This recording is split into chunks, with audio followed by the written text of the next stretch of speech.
क्या हिंदी में निबंध लिखकर आपको भी 10 नंबर लाना है?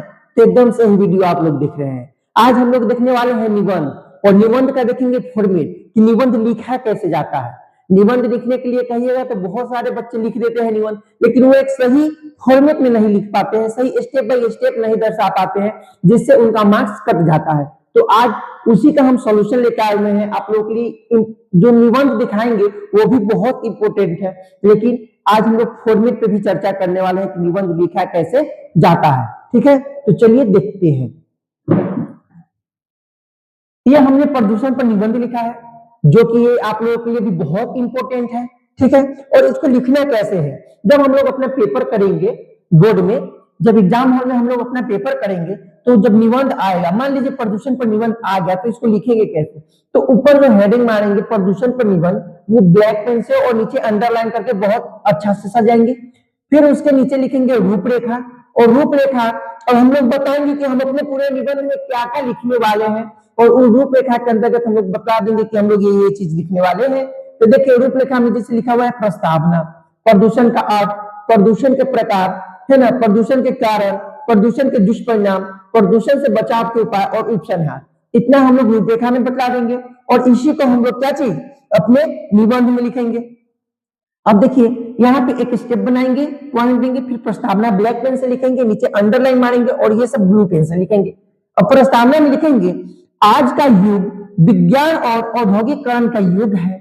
मनुष्य ने अपने जीवन को सुख सुविधाओं से भरपूर बनाने के लिए अनेक साधनों का विकास किया है, परंतु इनका दुष्परिणाम प्रदूषण के रूप में सामने आया है। प्रदूषण आज मानव जीवन के लिए एक गंभीर समस्या बन चुका है। इतना लाइन हम लोग लिखेंगे ब्लू पेन से प्रस्तावना में।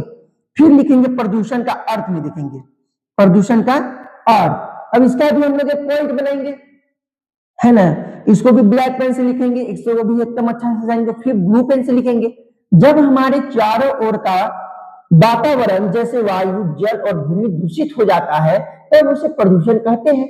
इससे पर्यावरण का संतुलन बिगड़ जाता है और सभी जीव जंतुओं पर इसका बुरा प्रभाव पड़ता है। ये लाइन लिखेंगे प्रदूषण का अर्थ में। अब लिखेंगे फिर प्रदूषण का प्रकार, इसको भी सजाएंगे, ब्लैक पेन से लिखेंगे, नीचे अंडरलाइन मारेंगे। फिर प्रदूषण के प्रकार में लिखेंगे, प्रदूषण मुख्य रूप से 3 प्रकार का होता है, वायु प्रदूषण, जल प्रदूषण, ध्वनि प्रदूषण। तो ये तीनों प्रदूषण लिखेंगे ब्लैक पेन से। ठीक है, और वायु प्रदूषण लिखेंगे, कारखानों का धुआं, वाहनों से निकलने वाली गैसें वायु को प्रदूषित करती है। ठीक है, ये ब्लू पेन से लिखेंगे। जल प्रदूषण में लिखेंगे, नदियों तालाबों में कूड़ा कचरा और गंदा पानी डालने से जल प्रदूषित होता है, ब्लू पेन से लिखेंगे। ध्वनि प्रदूषण ये ब्लैक पेन से लिखेंगे, लाउड स्पीकर, मशीनों और वाहनों का तेज शोर ध्वनि प्रदूषण फैलाता है, इसको ब्लू पेन से लिखेंगे। फिर प्रदूषण के कारण लिखेंगे, प्रदूषण के कारण लिखेंगे फिर हम लोग। अब प्रदूषण के कारण में लिखेंगे, ये भी ब्लैक पेन से अंडरलाइन करके बहुत अच्छे से सजा के लिखेंगे। जितने हम लोग स्टेप सजाएंगे उतना अच्छा रहेगा। अब देखिए प्रदूषण के प्रमुख कारण लिखेंगे, जनसंख्या में वृद्धि, औद्योगिकरण, वाहनों की संख्या में बढ़ोतरी, वनों की कटाई, गंदगी और अपशिष्ट पदार्थ, ये प्रदूषण के कारण लिख देंगे। अब प्रदूषण के दुष्परिणाम अब लिखेंगे, इसमें प्रदूषण से मानव स्वास्थ्य पर बुरा प्रभाव पड़ता है, अनेक रोग फैलते हैं, शुद्ध जल और वायु की कमी हो जाती है तथा प्राकृतिक संतुलन बिगड़ जाता है, इतना लिख लेंगे दुष्परिणाम में।